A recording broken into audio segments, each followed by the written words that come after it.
Good afternoon, LinkedIn friends, Value First Nation. Welcome to another episode of Value First Platform AI Data Readiness with Trisha. How you doing, Trisha? I'm great. How are you? Doing good. Doing good. Trying to help people understand what they need to do to take advantage of AI right now. So always enjoy our Tuesday chats. You So having do any luck out there? I. So do I. And I think this one, I'm very interested in your take on this because number one, I see a lot of people that think their data is good enough and it's not. But then I see where the conversation goes. It gets too complicated and then it becomes too big of a thing. And that becomes a blocker as well. And why do you think it goes down that way every single time? Uh, Probably the idea of perfectionism of it's got to be perfect and not under well, I don't know, I guess. Yeah, not having a really good idea of what kinds of data are going to end up giving you the wrong answer if you give it to AI versus where is AI good at sort of navigating and figuring out the truth. I think they're just afraid that they're going to end up getting bad data and just loading everybody up with a bunch of bad, uh, false premises.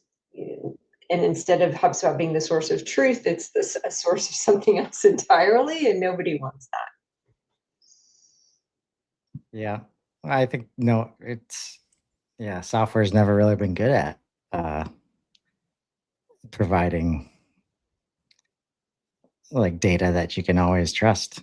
And when we were on the Value First office hours earlier today, Ryan Ginsberg asked the question of like, what does context, like infrastructure mean, or some question like that, right?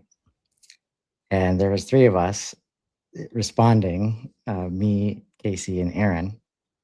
Aaron is a developer by nature, and she gave a very like sophisticated answer in terms of like, this is how you structure it, this is what the data needs to look like, this is how AI is going to work.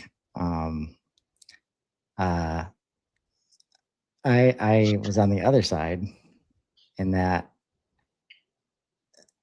context structure is whatever humans, now AI, need to get the job done. And as we talk about what good enough means, like we have to get it, we have to simplify it to that level. And my example is like before there was systems of record and digital software and now AI, like the context was the people in the room, right? You're sitting in an office. And if somebody else had a conversation that you didn't have, and you know they know something that you need to know to take the next step, you're going to ask them and you're just going to talk it out, and they're going to give you the context that you need.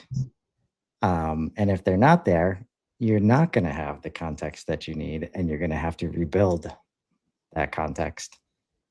And I don't know that digital has ever really like successfully like replaced that. I think AI can get us there, but if we can't sit down with each individual and say, like, what do you need to to do your job, to help the person? You know, often we're talking about customer facing teams.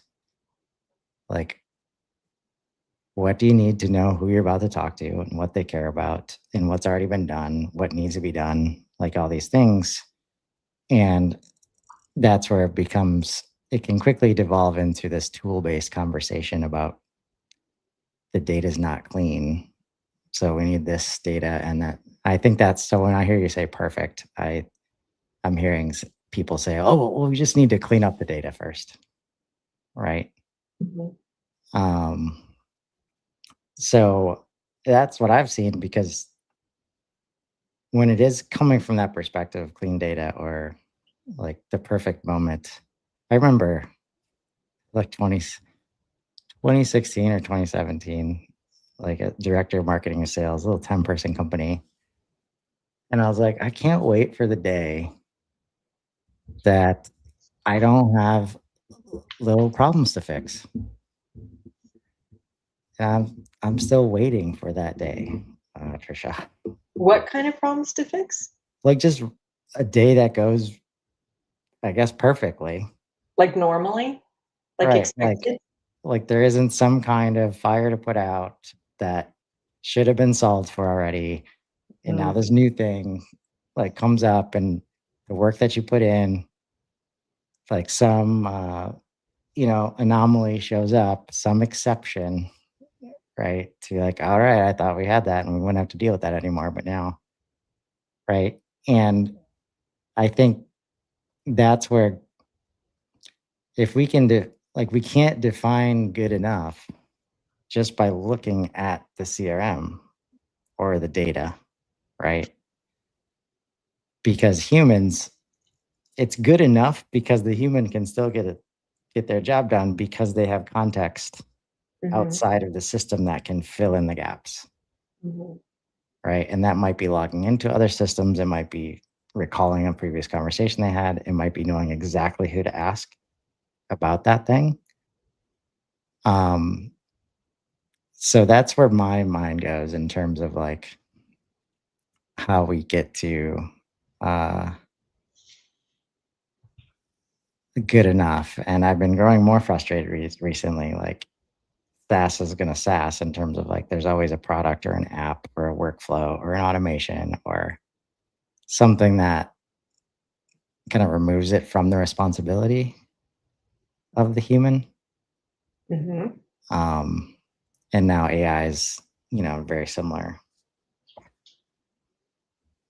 situation. So I'm curious, like, uh, have you had any thoughts recently, or, you know, why did this make the cut as far as like things that we should be talking about for helping people get AI data ready?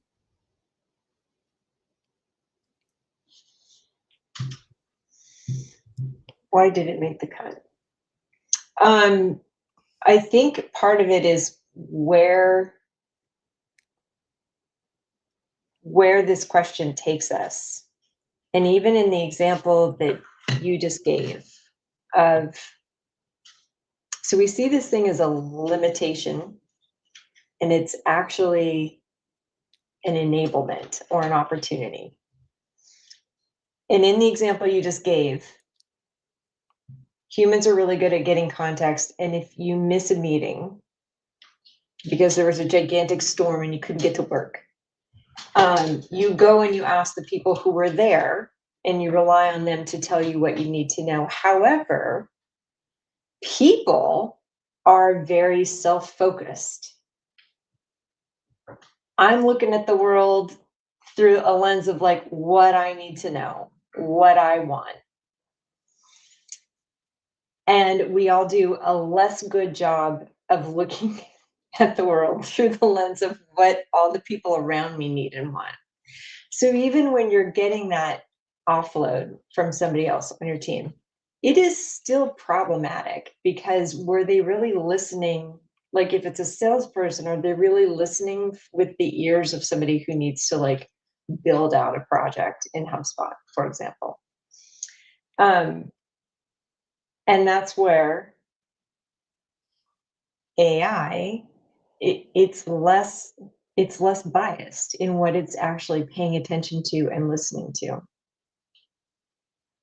So, could it be that when people are thinking that they're actually stuck because their data isn't ready or isn't good enough? Um, part of that is again coming through their own lens. Maybe it doesn't have to be that way. Yeah, I think if you can put teams in the right scenario, like they will often work for each other to get to that, um, better state. It's just we have such a hard time defining it. Uh, and I really like every day, feel like more and more confident that I feel like I've solved. A part of the issue is that nobody ever has given me a definition of clean data. Like, what does clean mean?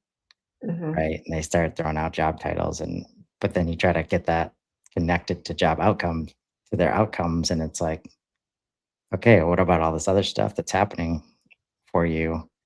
Um, and even within like client engagements right now, like we're having to get to this moment of everybody wants like time to value, right? As fast as possible, quick Mhm. wins.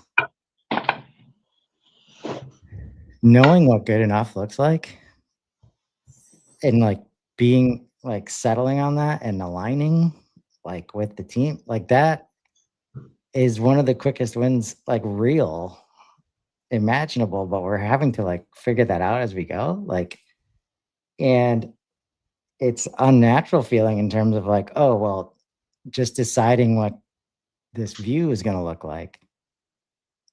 It's impossible for that to bring in a lead, right?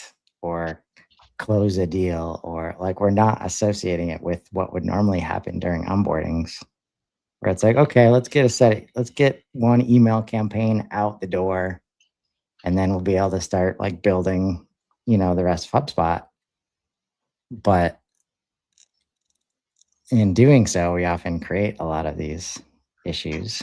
Um, and like the amount of time it takes to do stuff like this well, uh, it's like you don't get there, so you kind of force it. And what I'm seeing is like if we take uh, the customer view for example, right? Like guaranteed you can get this documented like within a month for each member on this team. Like all you have to do is sit them down and go through the job and like what do they need, right? You might like data wise, you might only get like 10% of the way there, right? Like you don't have the data in the system, but because you've set that frame, now we know exactly what we actually need to do to start filling that view, right? And instead of like trying to focus on tactics, like, oh, we need to get this email out. Oh, we want to personalize it. What do we need to personalize it? We need job titles. Let's fill in the job titles, right? And how are we going to do that? Oh, well, we don't want to bother the sales team. So we're going to go get some enrichment, Mhm. and then we're going to fill it in. And then we can send the email out. Oh, but we didn't personalize it enough. So the results were, now let's get some more data.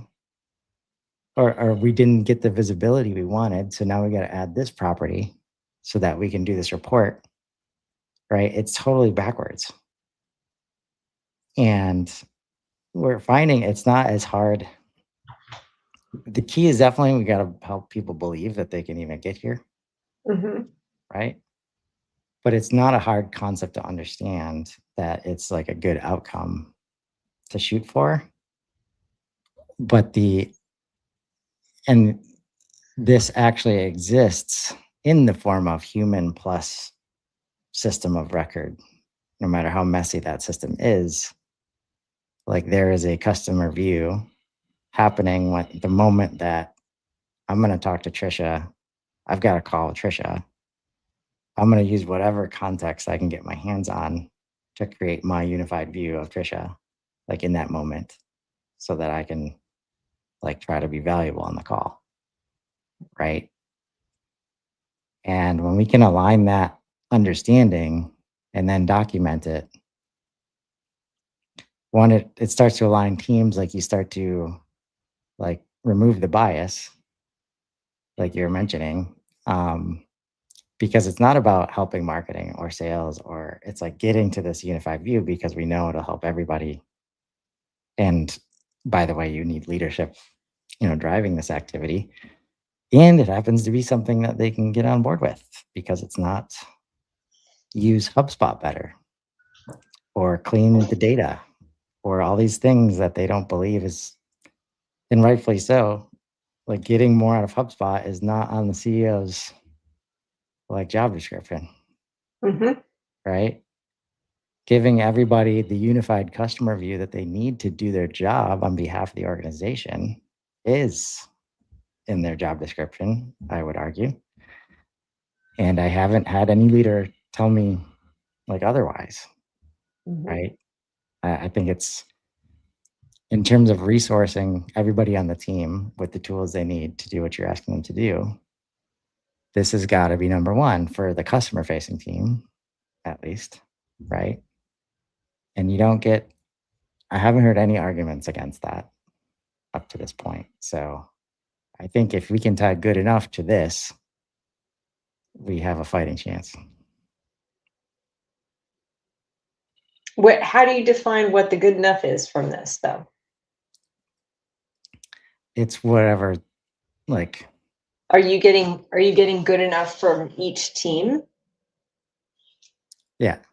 So it relates, let's say sales says, in order to see, in order to understand what's going on with the customer when I have a call, I want to see tickets. Mhm. I want to see recent tickets. I can't see them in HubSpot right now, but I can go over here and see them. Mhm. That's got to be good enough until we create the plan for seeing that information Mhm. in HubSpot, right? Good enough very much relates to what we have and what we can do at the moment to create uh, that good enough moment, I think, right? Mhm. So it is very much like every person that needs a unified customer view, like needs it for their job, and nobody can decide that for them. Like it's very hard to do that. And a lot of admins or, the marketing manager that's supposed to deliver, HubSpot for the rest of the organization, it's hard enough to have the conversations that you want to have, with sales and support to figure out scores and all this stuff. And like, unless the leader is there driving, we need to figure out this unified customer view. It's hard, to make that happen. Um, but you have to start with the people you, the people who need the view, Right. right? So you're saying that if you're trying to get your data ready for AI to do a unified customer view, and sales needs to see tickets, and you don't have tickets in HubSpot, and you don't have a way to see ticket data in HubSpot, that's a hard blocker, and to you've got to get at least that in HubSpot before you allow your teams to rely on HubSpot to give them that view.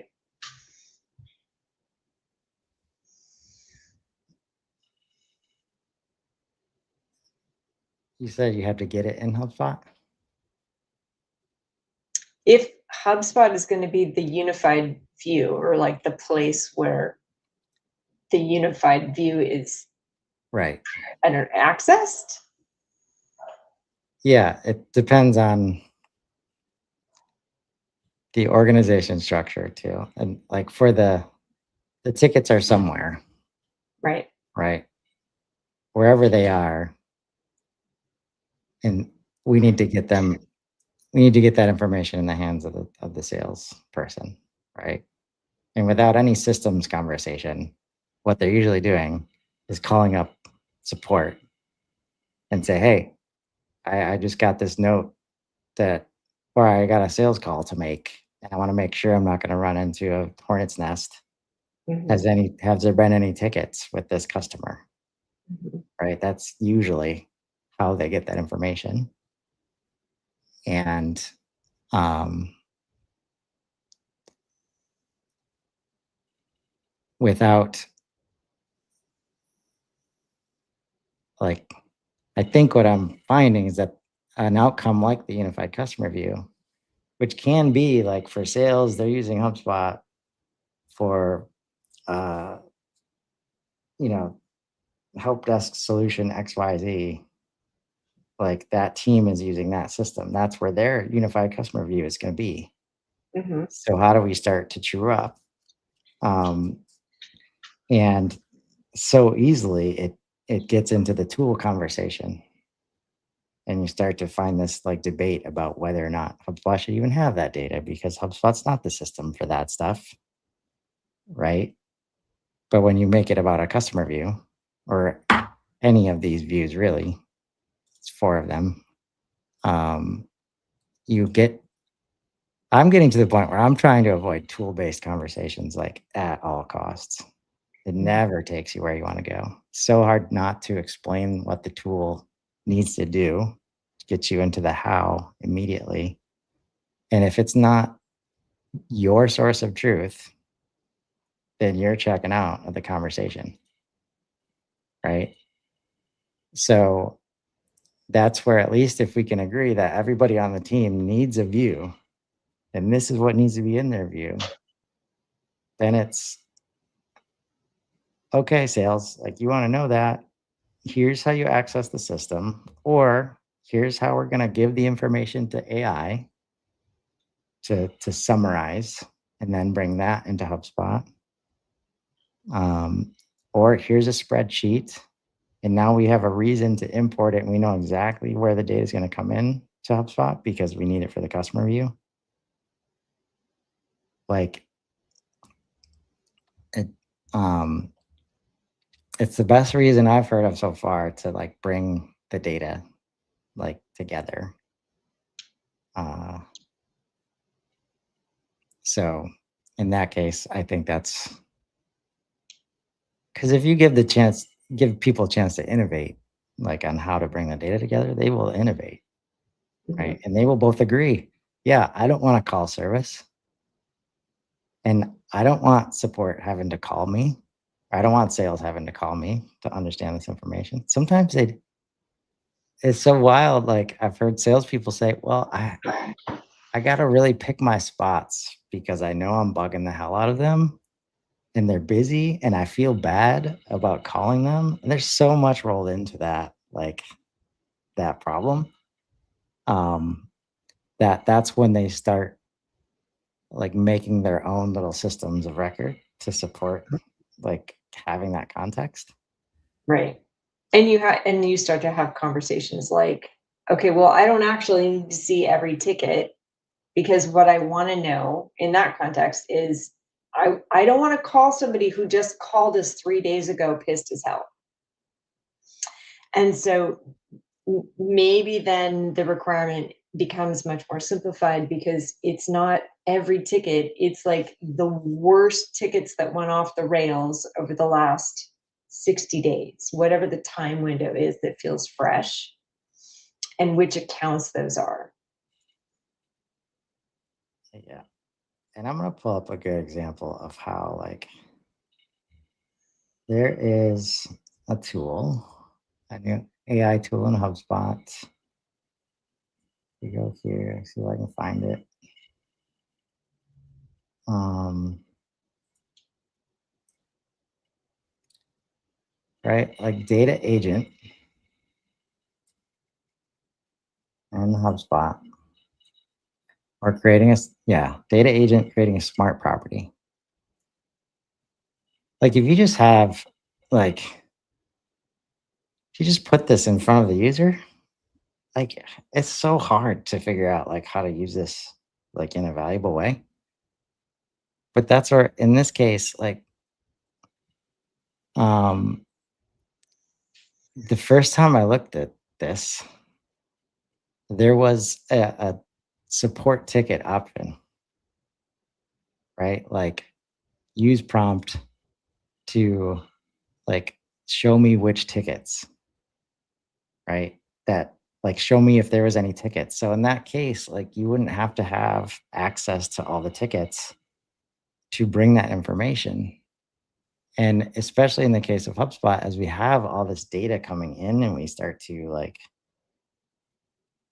unify the data, but we don't like curate it in any specific way for the users, right? So everybody opens a million tabs and knows how to click around. We hope. And there's moments like this where literally ask a question about your company or contact records to fill a property. And when you use that scenario of show me last ticket, there will always be something here, whether it's yes, ticket on this date. And then maybe you still need to have the conversation, but it's a much different intentional conversation than just like, hey, anything going on here? Right. Um, so this is why, like, when you start to create the context of like, okay, what do you need to see in your view? What do you need to know when you want to reach out to a customer? When it's time to close the deal, when it's time to qualify the deal, when you're doing a discovery call, like all the moments. And that's where I think we let the tools kind of drive that conversation too often. Like first thing you're supposed to do when you think about HubSpot is like, let's build your sales pipeline. Let's get the stages in place. And when you start there, it's so integral into how like you need that to work, right? If you do anything wrong there or less than, you're about to build the entire process of HubSpot around that thing. And if any of those stages start to not make sense or like, you know, people just start skipping them, all of a sudden, like data gaps everywhere and you get less system usage. Not to mention when you bring AI in, it's gonna think like the same way that the humans think because there's no data there.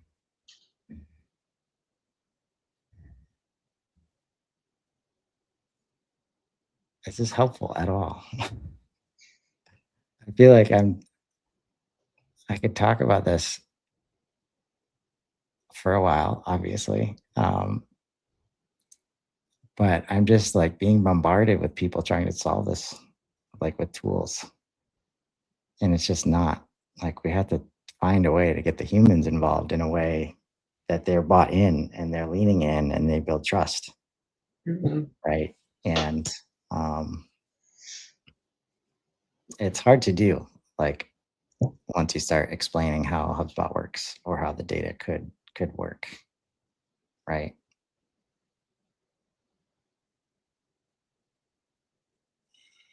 What's going through your mind? Well, I'm trying to synthesize what you've been sharing so far today. And I think when we talk about the question of how what shape does your data need to be in order to actually lean into AI and trust the results that AI is going to produce? It starts with everybody being bought into a unified customer view. Within that, each team needs to have defined sort of like minimum requirements for what good enough looks like to them, what they actually need access to. But the teams need to talk to each other about, they need to have a conversation about what that good enough is. And in my example of the sales team says they need to see support tickets. Well, do they really need to see support tickets, or do they need to know sort of semantically what the nature of those tickets has been over some period of time, or how many of them there have been, if there's been like a whole bunch of them, or if somebody's been completely silent for the last year. But you're only going to know that if you have a deeper conversation of like, what you say that this is what you need as a minimum within that just have even more conversations about what does that really look like. Yeah. And that's where like it can be easy to get into the how of HubSpot. And you start talking about, oh, okay, then you need to see ticket data. And this is how a ticket record looks. And what properties do we want to see? And like you start going there, um, but you really need to be able to make a place for the data that they need to see. But even the way that we're talking about it here, it's like you have delivery, properties, you have commercial properties, engagement.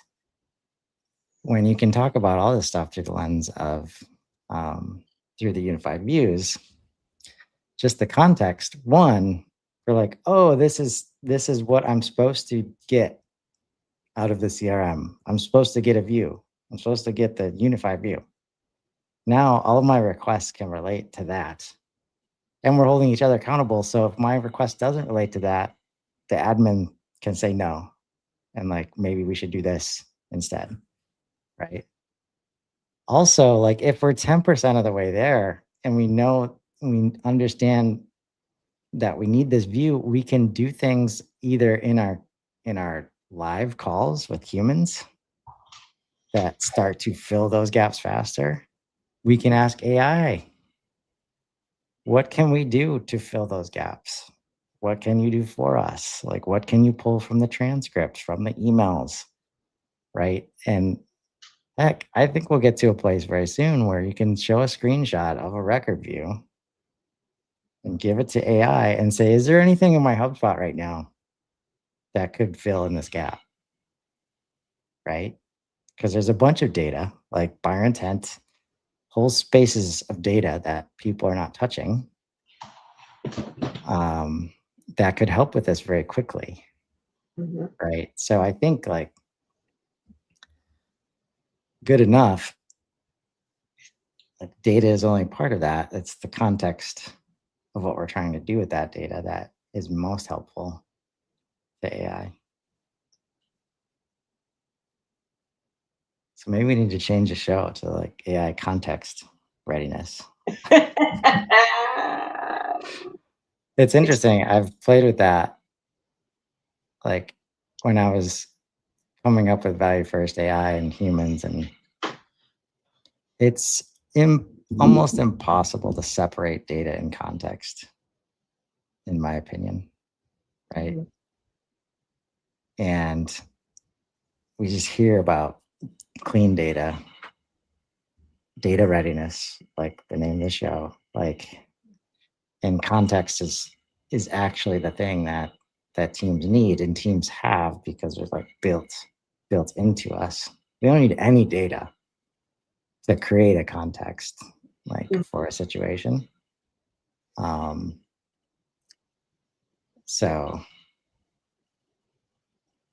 yeah, I think this again, creating this frame where people can operate in and like have productive conversations is a huge goal here, right? Because it's so easy to get buried in an hour call and talk about like one piece of data, like job title. You're like, oh, what about if it's called this? Like some of those people, like, some might be chief data officers and chief technical officers. We need to deal with that problem. Oh, okay, let me go and either build HubSpot and build workflows that start to bucket, like if it says this word or this word or this word. And now it's like AI, we're gonna like, okay, how do we capture? All right, let's build a data scraping tool. Let's go looking LinkedIn, look at all the possible combinations of this title. And then we'll bring it in and then we'll be able to trust the data. And it's just like you get so far down that rabbit hole, like so quickly. And it feels like the right thing to be doing, right? When you get there, because you've decided that job title is super important, right?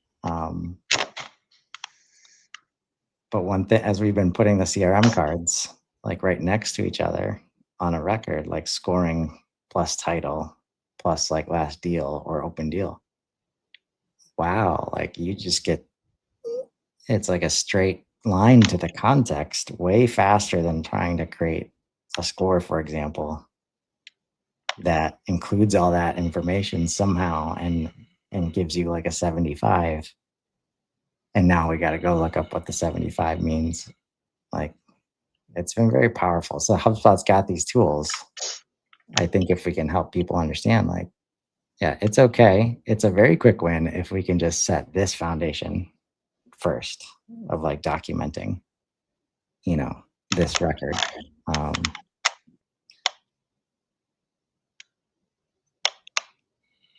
So what else are we going to be talking about in this series moving forward?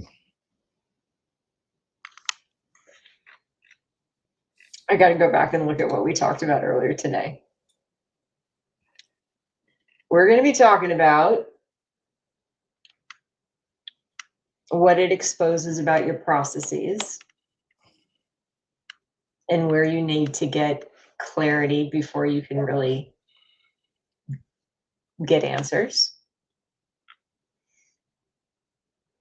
We're going to be talking about how to get your reps to trust what AI is telling them, because I think that there's a big trust gap with the sales team and others. I heard you and George and Nico talking about that too. It's just like the whole gap between who's adopting it, who's using it, the lack of leadership usage of AI and how that affects an organization, how to actually get it from like the early adopters and penetrated more into the organization. I think that that's probably something important to talk about as well. Yeah, these trust milestones are so important, and it's hard to get there when you are starting on like no foundation at all. So I look at this list of stuff we're going to talk about. It's like, yep, unified view. Okay, unified view solves that. Like, okay, I'll try not to make every show about unified view, unless it truly is the answer, right? Like,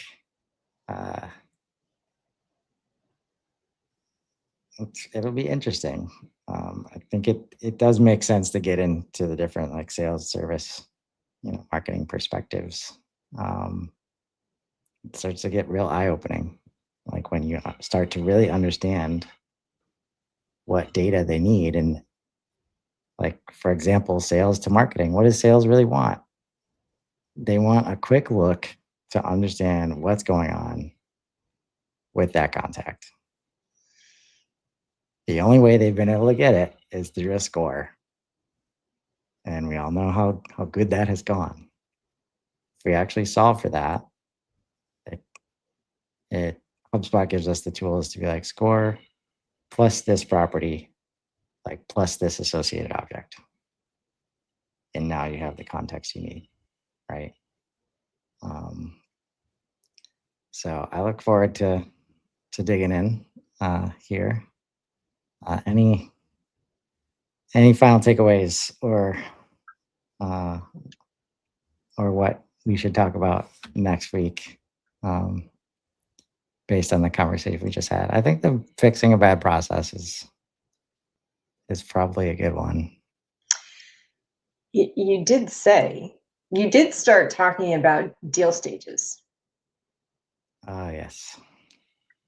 So I think that is where we go next, because you immediately went to like missing data, broken systems, not being able to move things through the process. So I think we should talk about that next. That sounds like a plan. Why do you think, okay, if you had to summarize in just like a couple of ideas, why do you think so many sales processes, when they're being managed in HubSpot, don't reflect reality?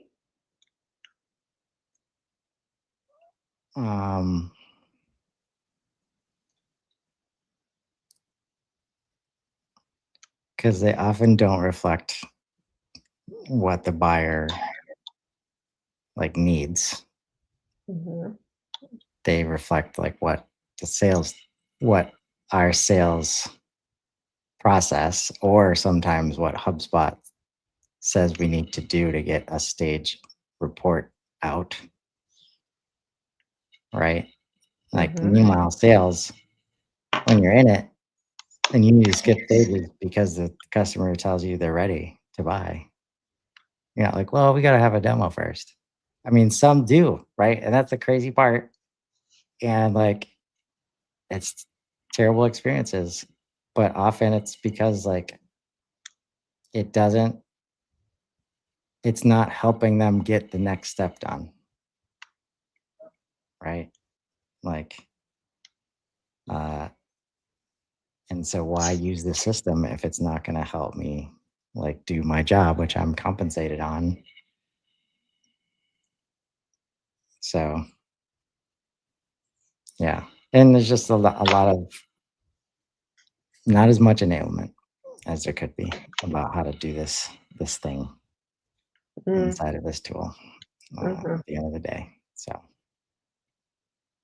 yeah, sounds like we're 100% gonna have agree with that.